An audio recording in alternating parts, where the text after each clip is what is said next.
Le messager d'Allah sallallahu alayhi wa sallam a dit: je garantis une demeure au paradis à quiconque délaisse la polémique, même s'il est dans son droit.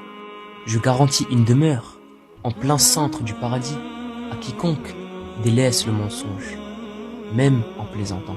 Je garantis une demeure dans les plus hauts lieux du paradis à quiconque use d'un bon comportement. Rapporté par Abu Daoud 4800 et authentifié par Cheikh Albani. Qu'Allah fasse de nous, mes frères et sœurs, des habitants du paradis.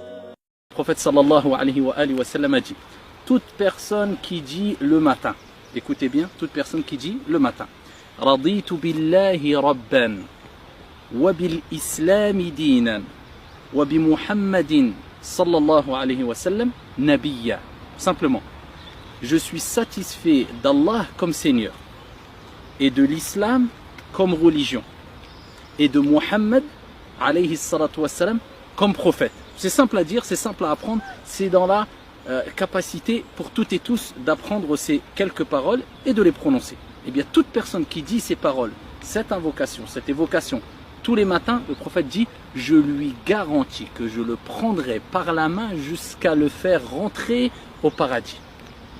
On va les poser devant l'immeuble ou dans le quartier, les portes elles sont ouvertes, il est minuit passé, il y a de la musique à fond et ils sont en train de kiffer. Ils fument, ils sont sur leur smartphone, ils papotent, ils rigolent. Mais c'est quoi ce que vous êtes en train de faire là?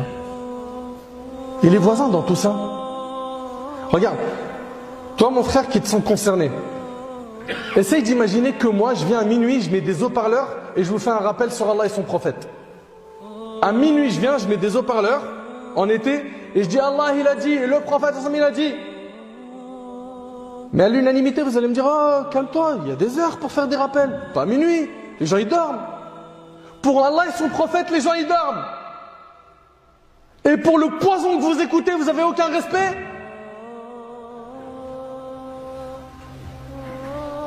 Mais réfléchissez, subhanallah. Les voisins ils ont des droits. Le prophète alayhi salatu wassalam, rapporté par At-Tirmidhi bi sanadin hasan, il nous dit alayhi salatu wassalam: il n'y a rien de plus lourd dans la balance du croyant le jour du jugement dernier. Vous savez, la balance, elle misaine sera apportée et on posera les bonnes et les mauvaises actions. Et les conséquences seront khalidina fiha abada, éternellement, ou au paradis ou en enfer. Ou alors en enfer une période. Allahu a'lam. On ne sait pas. C'est du cas par cas. C'est Allah le meilleur des juges. Eh bien là, des gens à ce moment-là chercheront à gratter une seule hasanat. Eh bien ce jour-là, quand la balance sera présentée à toi, rien ne sera plus lourd. Même plus lourd que les prières surérogatoires? Oui. Même plus lourd que le jeûne surérogatoire? Oui. Même plus lourd que les autres actions qu'on peut faire, les aumônes? Oui. C'est quoi? Min husnil khuluq, que le bon comportement.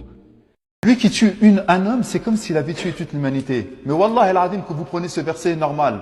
Vas-y, Allah il a dit, c'est pas grave. Lorsque tu regardes de pourquoi il a été tué, subhanallah. Mais si au moins il était mort pour quelque chose d'important, tu vois, défendre un honneur, une patrie, défendre, mashallah, un pays, défendre l'opprimé, défendre celui qui a subi, subhanallah, une injustice, tu te dis alhamdulillah. Mais lorsque tu regardes pourquoi il est mort, pour une histoire de compète, parce qu'il a volé mon T-Max, parce qu'il est venu dans ma chicha, parce qu'il a regardé ma meuf, mais c'est qui ta meuf?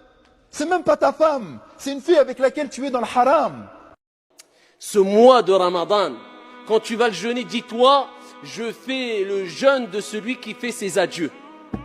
Combien, comme vous le savez toutes et tous, ont jeûné avec nous, ne serait-ce que dans cette ville, l'année dernière, et aujourd'hui ils sont où? Tahta al-turab, rahimahumullahu jami'an. Ils sont sous la terre. Ils auraient rêvé, ils auraient espéré, wallahi wa rabbil Kaaba, si Allah subhanahu wa ta'ala leur avait donné l'occasion de revenir sur terre, ils auraient donné tout ce qu'il y a sur la surface de la terre selon leur capacité, juste pour pouvoir jeûner une journée. Eh bien toi, Dieu t'a donné ce cadeau.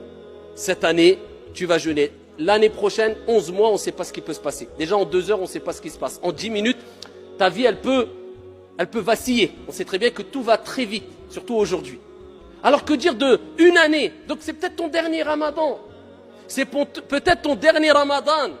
Regardez, un enfant, quand il va mal, quand il est triste, il cherche qui? La personne la plus clémente et la plus miséricordieuse envers lui. C'est vrai ou pas? Tu peux le donner à droite, à gauche, à une nanny ou à son frère, à sa... Non, il veut sa mère. parce que sa mère lui apportera de l'amour et de la miséricorde comme personne. Et à ce moment-là, la tristesse va se dissiper. Les larmes vont sécher et le sourire va être retrouvé. Pourquoi? Parce que plus tu fuis vers la miséricorde et plus ici ton cœur s'épanouit et la tristesse se dissipe, eh bien le plus miséricordieux c'est Allah. Plus tu fuiras vers sa miséricorde et plus tes soucis se dissiperont et plus tes larmes se sécheront et plus ton sourire réapparaîtra, reviendra, éclairera ton visage une nouvelle fois. Fuyons vers la miséricorde d'Allah. Fafirru ila Allah azza wa jal.